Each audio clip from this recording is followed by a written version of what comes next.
Saya ini dulu manajer HRD-nya Rombani dulu. Tapi karena tugas dakwah saya yang banyak, sehingga saya tidak amanah di sini. Jadi saya pilih untuk resign. Saya dulu adalah ambasadornya Rombani untuk baju. Jadi kalau selama saya dakwah, saya dapat warna terus baju sebagai dakwah. Aku mesti dikembaliin resiko warna. Maka sekarang dan tidak ambasador bagi bebas saja. Tergantung siapa yang ngasih. Ini orang Tanah Abang yang ngasih. Ustaz mau ceramah, oke. Langsung saja yang berbahagia. Mudah-mudahan Anda sebagaimana menampilkan performa orang yang energi. Ketika mengaji pun performa orang yang tidak punya rasa malu. Karena seorang ulama dan Anda pernah baca kitabnya, tidak ada ilmu bagi orang-orang pemalu.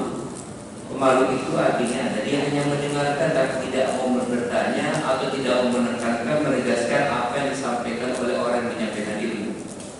Karena ciri anak muda itu bukan pendengar. Ciri anak muda itu selalu ingin menemukan kebenaran. Oleh itu mudah-mudahan walaupun Anda ingin mencari kebenaran, tapi jangan dulu merasa paling benar. Karena itu akan menutup pintu persahabatan di antara kalian. Apalagi yang saja sejarahnya komunitas ini berawal dari medsos, yaitu media sosial. Dan karakter orang medsos itu ternyata penyendiri. Karena kalau orang sudah pegang handphone, itu lupa sama sekelilingnya. Mudah-mudahan Anda bukan termasuk orang-orang penyendiri, tapi orang-orang yang sering berkeluar. Sama aja dong. Langsung saja, kajian kita hari tentang apa tadi? Saya lupa tentang apa? Tentang apa? Tadi di video track aku nggak tahu temanya ya. Apa temanya? Menyiapkan Ramadan. Yuk kita mulai. Mudah-mudahan Anda bukan termasuk kategori orang muslim yang punya kelakuan sebagaimana masa belajar kita. Kebanyakan para pelajar itu kalau menjelang pulangan baru malamnya SKS, sistem kebut semangat. Jika Anda orang sedang tesis atau skripsi, baru mengejar-kejar itu seluruh urusan-urusannya beberapa saat sebelum datangnya ujian skripsi. Hampir nyaris sekolah hidup kita itu seperti orang yang sedang memegang api jitu. Tahu api jitu? Kalau ditekan dia akan menyala. Tahu api jitu itu yang kalau dilepaskan mati, tapi kalau ditekan apinya akan terus menyala. Jadi mentalitas umat Islam hari ini selalu mentalitas orang pembelajar yang terpaksa lagi tersesat. Oleh karena itu mudah-mudahan ketika kajian ini disampaikan, ini bukan awal dari sebuah ilmu tentang penyiapan Ramadan. Mengapa saya sebut sebagai ilmu? Karena Khalifah Umar bin Abdul Aziz pernah mengatakan bahwa bagi hamba Allah yang beribadah di jalannya, jika mereka bighairi ilm, belajarnya tanpa ilmu, beramalnya tanpa ilmu, lebih banyak kemudaratannya daripada kebaikannya. Itulah mudah saya berharap yang hadir di sini bukanlah orang baru dalam persoalan Ramadan, tapi orang sebagaimana dimaksud oleh Al-Quran. Wa dzakir fa inna dzikra tanfa'ul mu'minin. Teruslah menyegarkan akan peringatan kebaikan bagi orang mukmin.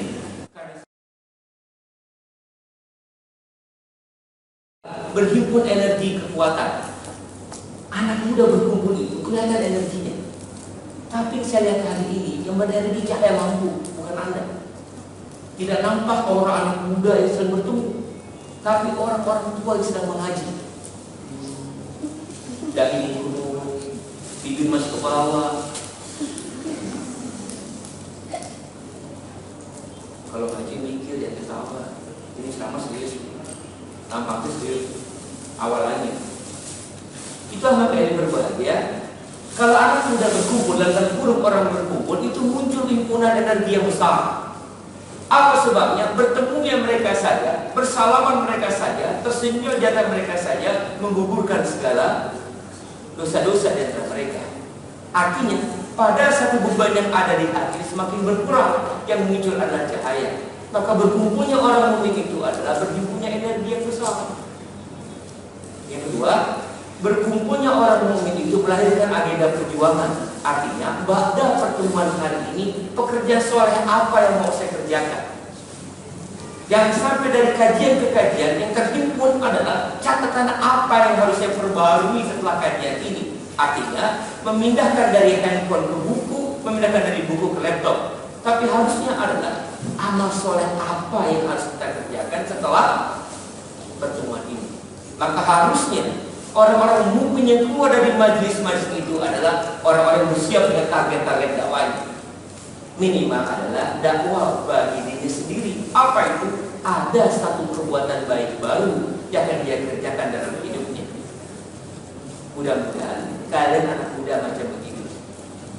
Sehingga Rasul mengatakan, aku mencintai anak muda yang menggantungkan dirinya kepada masjid. Dalam makna adalah hidupnya mau diatur oleh Allah Subhanahu wa taala dalam perbuatan baik. Yuk kita lanjutkan.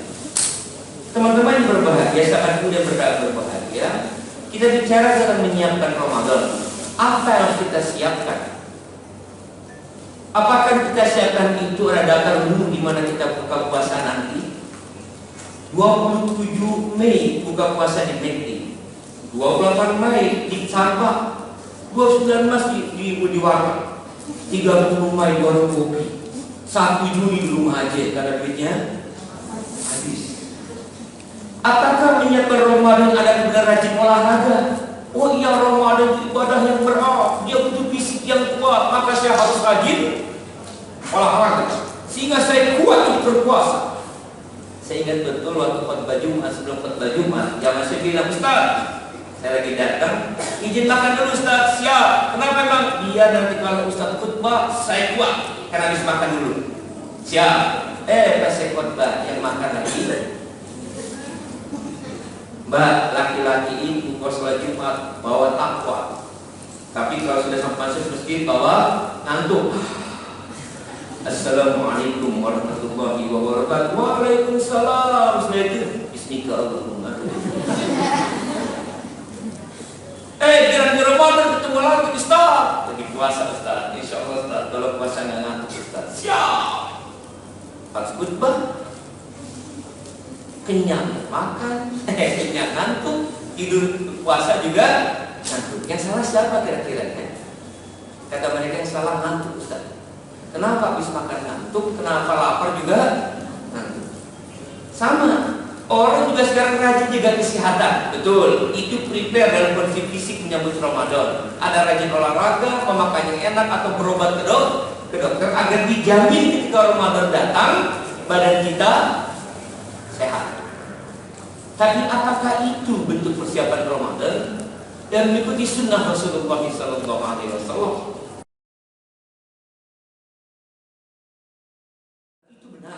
Tapi itu prepare menyiapkan kita untuk kondisi menyambut Ramadan. Ada yang mulai puasa Senin Kamis, latihan berpuasa. Ada yang mulai sholat malam, alhamdulillah. Mohon maaf ya kalau risiko jadi ustaz begini. Anda datang dari awal air putih, saya baru 2 menit air putih, teh manis, biskuit. Maka jadi ustaz. Gak usah iri. Dah kita lanjutin. Mengganggu badan. Ini sengaja dihapus. Acara ini tidak sponsori siapapun. Kita mulai dari pendekatannya dengan pendekatan Al-Quran saja. Karena biasanya ayat ini sudah memulai persiapan Ramadan. Artinya Anda boleh puasa Senin Kamis boleh. Anda mulai dengan cara tadi sholat malam silakan. Itu ulama mengajarkan agar kita nanti pas Ramadannya sudah siap. Yang mulai mengkodok puasanya alhamdulillah. Tapi kita mari cari tahu bagaimana sesungguhnya dulu pada masa Rasulullah SAW dan generasi setelahnya menyiapkan dirinya ketika datang bulan suci Ramadan, sehingga mudah-mudahan ujung dari puasanya itu adalah la'allakum tattaqun. Sebagaimana surat Al-Baqarah ayat 183. Mari kita mulai dari hadis riwayat Anas bin Malik radhiyallahu anhu. Adik yang berbahagia, kok jadi adik tuh kakak? Sahabat muda yang berbahagia, Anas bin Malik mengatakan, ketika ketika datang malam 1 Sya'ban. Ingat, malam 1 Sya'ban. Para sahabat Rasulullah SAW pada saat itu meninggalkan seluruh urusan-urusannya. Yang pertama mereka lakukan adalah mengambil mushaf mereka, artinya mengambil kitab Al-Quran. Dan sejak bulan Sya'ban itu mereka mulai yaqra'ul Quran, mereka mulai membaca Quran. Dari kalimat awal Anas bin Malik itu dia mengatakan bahwa para sahabat Rasulullah SAW itu punya kebiasaan ketika datang waktu 1 Sya'ban mereka mengambil kitab Quran untuk dibaca. Maka seluruh ulama bersepakat dengan kalimat Anas ini adalah sesungguhnya persiapan utama orang di bulan Ramadan itu adalah yaqra'ul Quran, membaca Quran. Apalagi terkait surat Al-Baqarah ayat 183, apa itu? Syahrul Ramadan alladzi unzila fihil Quran. Maka sebaik-baiknya ibadah, sebaik-baiknya persiapan menyambut Ramadan itu sebagaimana sahabat melakukannya. Apa itu? Mulai membaca Quran. Imam Abu Hanifah generasi setelahnya menutup majelis ilmunya. Imam Syafi'i rahimahullah menutup majelis ilmunya. Seluruh ulama-ulama Mahdiyah ketika di bulan Sya'ban menutup majelis ilmunya. Apa mereka kerjakan? Di bulan Sya'ban itu mereka sebagaimana para sahabat mulai menyibukkan diri dengan membaca Al-Quran. Sekarang mari kita cari tahu kenapa para sahabat dan ulama-ulama Mahdiyah itu ketika di bulan Sya'ban persiapannya ada yaqra'ul Quran. Sebabnya adalah surat Al-Anfal ayat 2. Ada apa? Innamal mu'minuna alladzina idza dzukirallahu wajilat qulubuhum wa idza tuliyat 'alaihim ayatuhu zadatuhum iman. Adik-adik yang berbahagia, sahabat muda dalam berbahagia, apa hubungannya? Sesungguhnya orang beriman itu adalah apabila dibacakan, apabila disebut nama Allah akan bergetar hati. Kira-kira sahabat muda berdakwah pada disebut nama Allah bergetar nggak hatinya ya? Bergetar. Apalagi itu saya bergetar Allah. Betul. Kalau berteriak keras takbir Allahu Akbar, hati bergetar.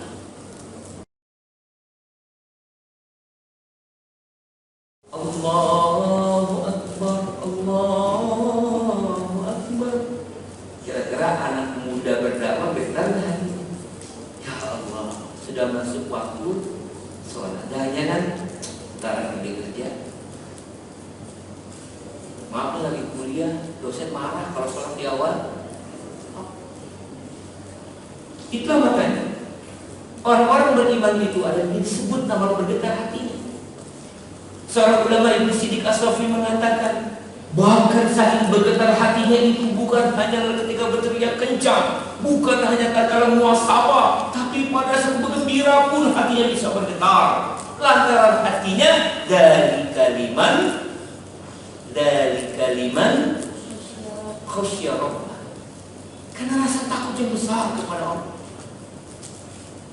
Maka orang-orang seperti ini akan terjadi radhiyallahu anhu waradu, karena hati bergetar kepada Allah. Allah ridho kepada mereka sebagaimana mereka ridho kepada Allah.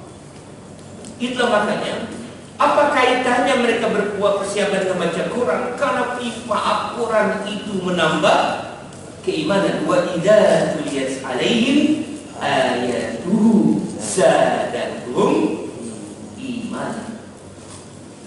Kita sebabnya ada yang berbahagia, sahabat muda berdakwah berbahagia. Persiapan utama orang menyambut Ramadan itu adalah yaqra'ul Quran, mulai membaca Quran.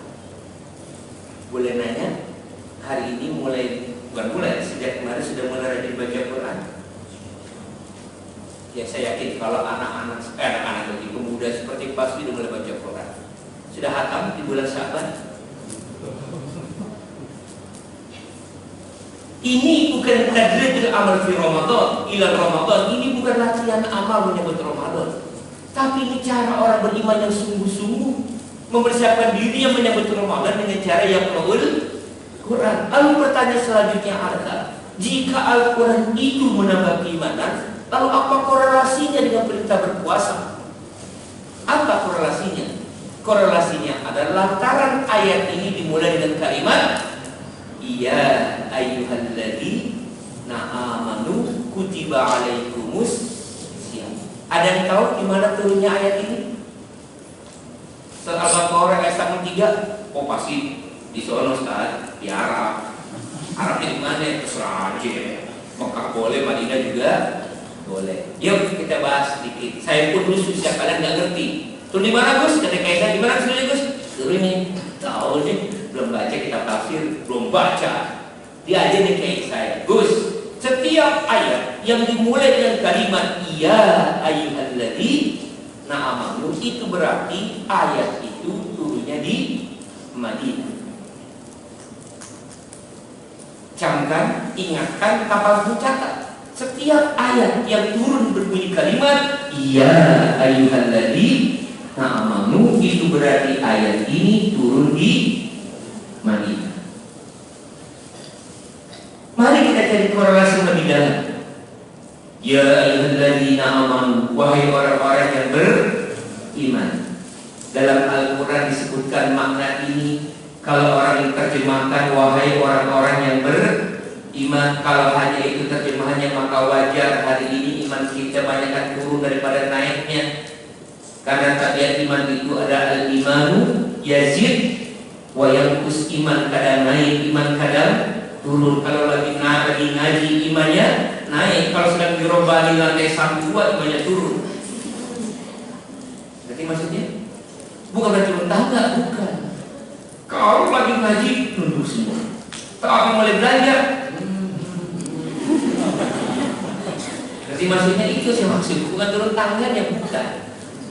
Lagi belajar lupa sama Allah. Apa rupanya? Wa mimma razaqnahum, tiba-tiba beli baju seharga 300. Kata ketua komunitas muda berdakwah, yuk kita infak. Berapa ya? Baju 300, infak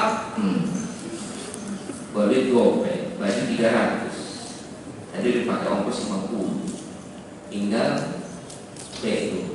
Nanti mau makan dulu lagi 2, ada 4, ada kantin, ada 3. Kebuli habis gocap. Kira-kira apakah cepet? Mana 20.000? Udah lah, di kelas tuh. Nggak disindir, kasih tahu aja. Karena kalau udah lagi belajar lupa sama Allah. Yuk kita lanjutin. Yang 185 meter, 115 cm. Tinggi betul, gede betul. Gus, anak mau pergi ke Bosnia. Berangkat ke Bosnia. Balik lagi 6 bulan kemudian. Kok udah balik lu? Gue 3 bulan di Bosnia. Di mana? Rumah sakit. Kenapa? Dingin banget di Bosnia. Terus yang kedua, gue juga takut dengan suara guru. Jadi ini suara guru menakutkan itu. Ini selama 3 bulan menjadi masalah bagi Mujahidin. Ngurusin desa dulu. Badan tinggi besar. Tapi sedang jihadnya tiba-tiba menjadi mengurut. Apa artinya? Jihad itu bukan suatu teriakan. Sumpah! Berapa kemudian? Boleh izin enggak? Kasus Ka'ab, ya Rasulullah, saya bukan tidak dengan perintah jihad, tapi waktu saya sedang mengolah kebun-kebun saya tidak mendengar perintah jihad, dihukum oleh Rasulullah. Itulah makanya kita itu perkara yang berat. Makanya orang yang melahirkan itu, Allah rasulkan ibarat seperti orang yang berjihad. Nah wanita sekarang kalau melahirkan tidak bakal berjihad. Habib, apa ini?